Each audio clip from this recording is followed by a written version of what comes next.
Do you have some bookshelves in your miniature project that you need to fill up quickly and inexpensively? Stay tuned and see how to make these really quick trash to treasure books that you can fill the shelves with. Stay tuned and see how easy they are to make.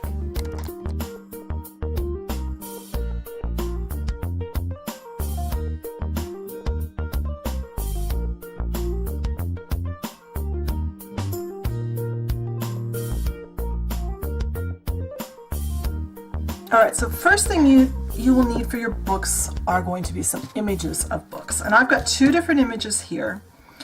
All I did, I went to Google Images actually, and I searched for bookshelf images. And I picked out two of them. They happen to be on the same page, so it was easy to do that. Then I copied the images and saved them to my computer. That's why I can't share this with you guys, because these aren't my pictures. These are pictures I stole off of the internet.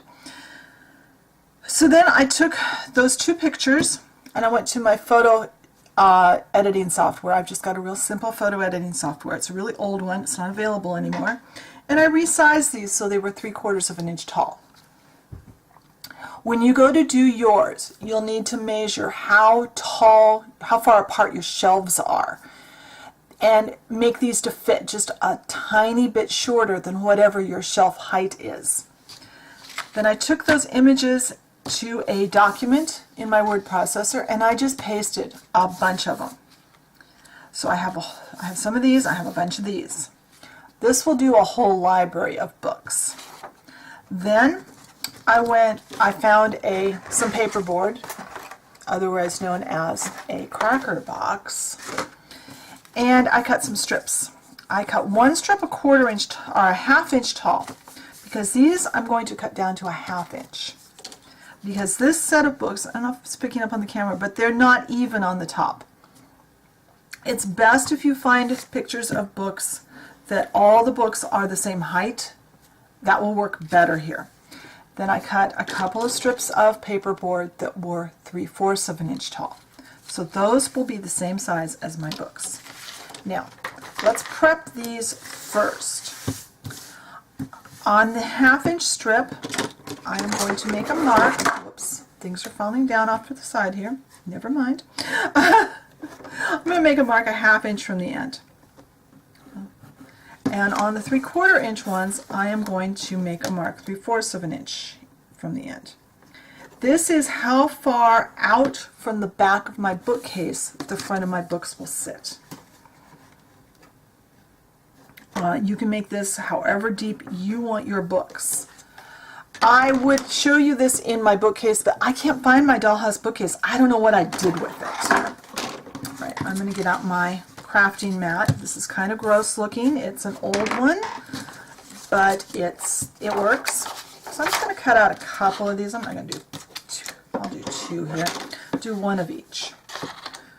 So this one, the books are not straight on the top, and then this one they are. This is my preferred one, but I wanted to have some variety.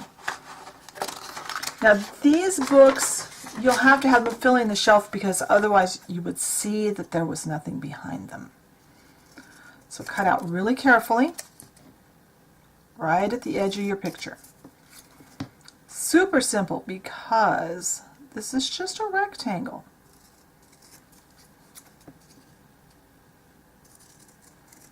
This one, the shelf is in the picture, so I'm cutting the shelf off, cutting right below the shelf, right above the shelf, right below the books. And since I'm going to be cutting the top off, I'm just leaving that top. Now, I'm using the bottom part of my paper here, and I've got a glue stick. I like glue sticks for gluing things like this. Oh, okay, we talked about that. So now, lots of glue stick on the back. Line up the edge of your books with that pencil line, and then the top and bottom with the top and bottom of your strip. This one, pretty much the same thing, except you only have to line up the bottom and the side. Side against that line, bottom against the bottom, and then set those off to dry, because you want that glue dry before you mess with it.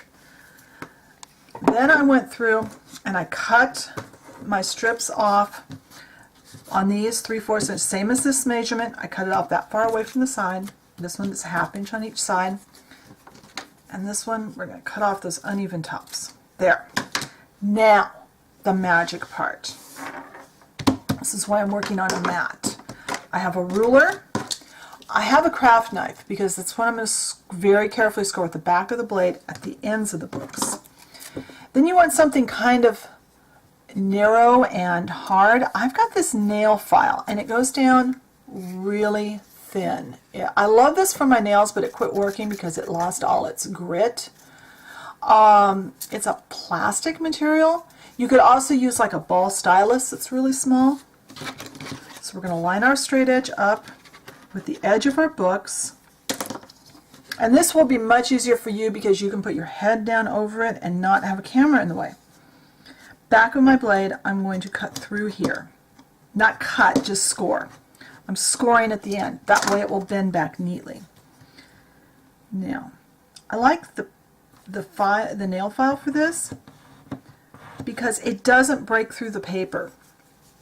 I did a couple first and I used the back of my blade between the books and I ended up with white lines between all my books because it cut through the ink on the paper and it showed as a white line. You can see where to score because you can see where each book ends here, where the side of the books are. And we're just going to do this. I'm just going to do one of these strips right now because I don't think you need to watch me do all of these, but I wanted to show you how to cut off the end.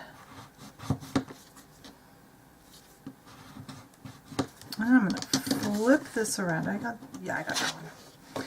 Because it's easier to keep this all straight if you've got more of it under the ruler. Hold down really tight. Again, the back of the blade to score. And now, because you scored, that will bend back. And now it's ready to go on your bookshelf. So I've got 3 stacks of books here I can put in a bookshelf. I could line a whole bunch of these up that are all the same size next to each other on a bookshelf. And it would look like a full shelf of books. It's a great way to use as a placeholder if you're doing a big project that needs lots and lots of books. And this would take forever to make individual books. This way, we've got some quick and easy and cheap books for our bookshelves. I hope you enjoyed this Trash to Treasure project. Be sure and check the blog post. And if you haven't found me on Facebook, be sure and join the Facebook group. We talk over there quite a bit, and it is the fastest way to talk to me. I'll talk to you later. Bye.